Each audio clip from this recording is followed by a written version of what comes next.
Good morning, ladies. It's me, Brandi. I am hopping on today. I'm going to be doing a lash application with you guys, but I'm also going to be going over some of the biggest mistakes that you're making with your lash extensions from home.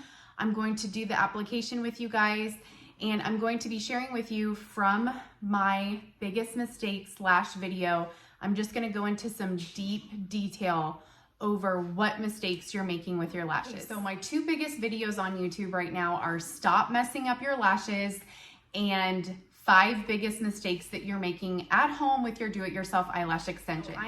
Those videos were kind of talking head videos. I'm going to do an application with you guys, but one of the first biggest mistakes that I know for a fact you're absolutely making is your tools. So let's go over some of the tools that come with your traditional do-it-yourself eyelash extensions kits, and I'll kind of explain to you in detail of what's wrong with them. This right here came in a kiss kit. This was to put the lash on. This is another one that I just got. And you guys, I'm just gonna share a little bit of a story with you. I could not find my tool. So this is the tool that I use. This is my best-selling tool that I've ever sold on any of my social media platforms. This is the one that I use. Compare it to this. See the difference there of the precision of being able to get that lash on. These are so huge and awkward. These are precise, and they literally put the lash like in the tiniest spot with you getting these surgical tweezers. Okay, so I had lost this lash tweezer, and I was basically trying to get some lashes on for the weekend. I could not find this one anywhere, and I went in and was trying to put my eyelash extensions on, and this is after I've been a seasoned vet. You guys, I've been putting lash extensions on for almost 5 years now. I went ahead and tried to get my lashes on with these, and you guys, this is what a lot of you, 90% of you, are trying to use these massive tools. And I will tell you right now, it's a huge mistake. This one is the one that I actually tried to use last week when I could not find this one. And I'm not kidding you, when I was putting this on, it was so awkward, and it was like pulling down the other lashes.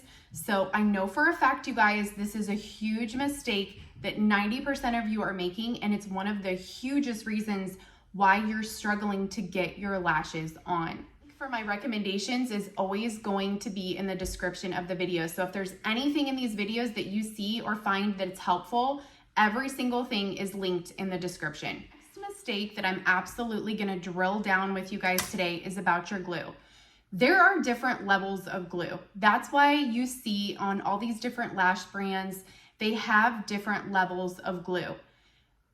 The more beginner you are, you need a drier glue. So that is one thing I have found from 5 years of navigating through lash extensions is you're going to find a really dry glue, and then you're going to have some wetter bonds. Some of the examples that I gave before was I had felt that the Flutter Habit lash brand, they had a very wet glue. I never really figured it out, especially in the beginning. And not only that, I felt like they had extremely large lashes for my particular eyes. There's a lot of people that do really well with that brand, so obviously it was a good fit for them. The problem I have with wet glues is they are very hard for beginners to get the lashes on.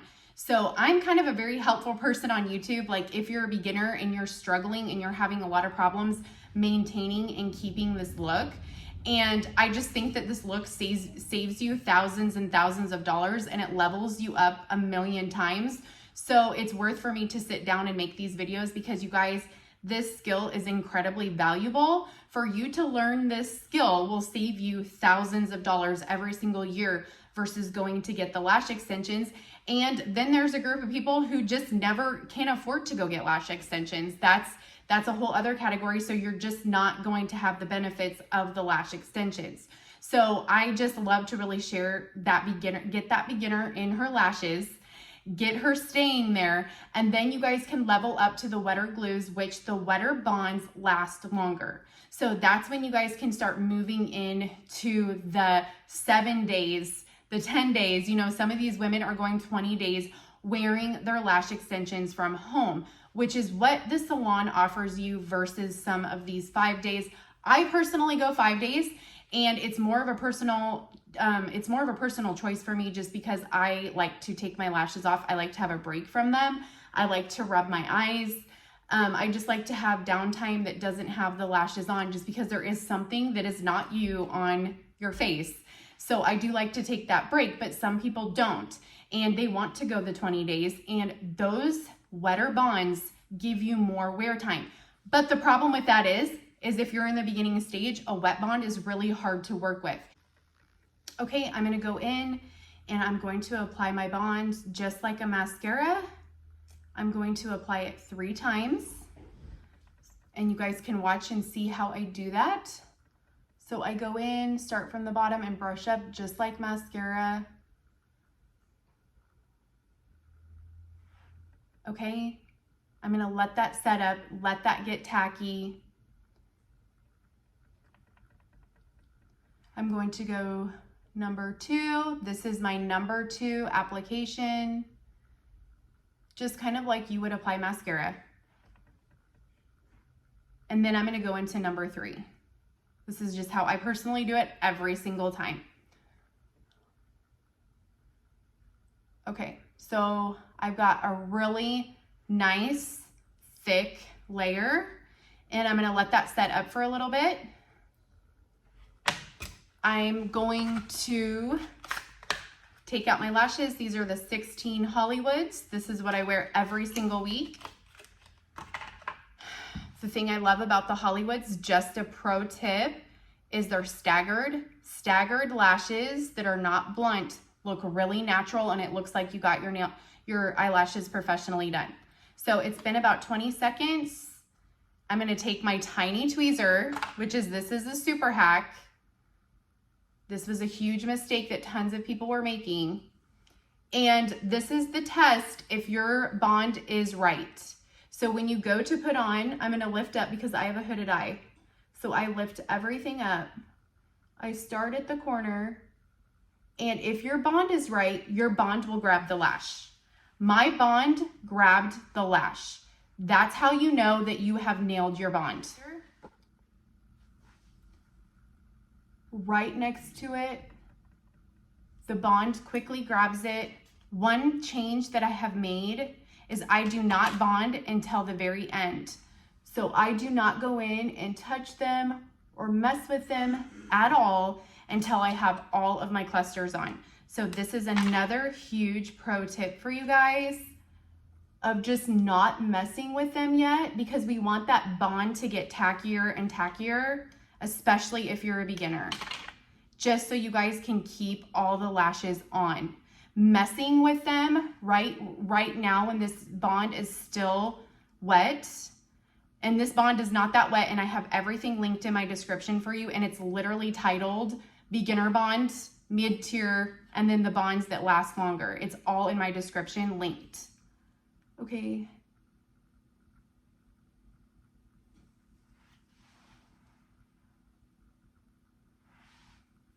Okay, and that's it. I just do that outer side. Okay, so I put that side completely on. I'm gonna go to the other side, and I personally recommend do not mess or bond this side just yet. So move on to your other side without touching this side. Okay, so here's the test. And it grabbed the lash immediately. The bond grabbed the lash. So I want you to kind of wrap your mind around that concept that if your bond is right, it will grab the lash. You don't have to be doing all this work to get on there. Okay, so now we've got everything on. I've let everything set up. I didn't go in right away and mess with them and seal and do any of that yet. I let them set up for a little bit. Try your hardest not to mess with them when you first place them on. Give them some time to breathe, especially if you guys are wanting to go the 5 to 7 days. Just try not to mess with them. So then we're gonna go into my Brandi bond method is what I call it. It's one of my most popular videos on YouTube. And I bond with a lash curler, and it just like super smashes everything together. And I absolutely let things set up first, because if you go in too soon when your bond is still wet, everything will fall off and kind of like smash around.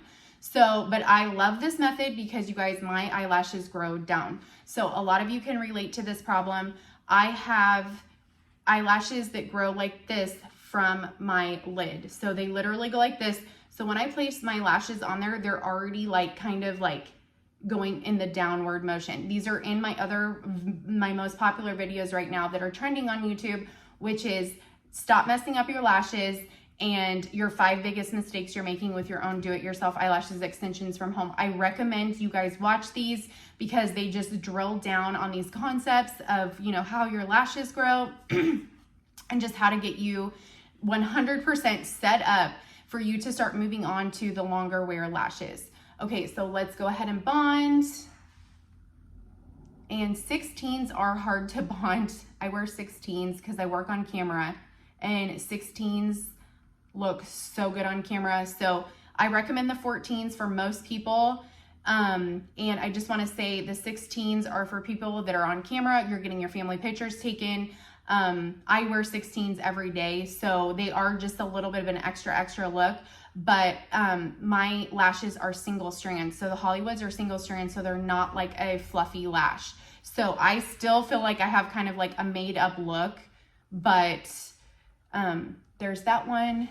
And the Hollywoods are staggered, so it's not a straight across lash either.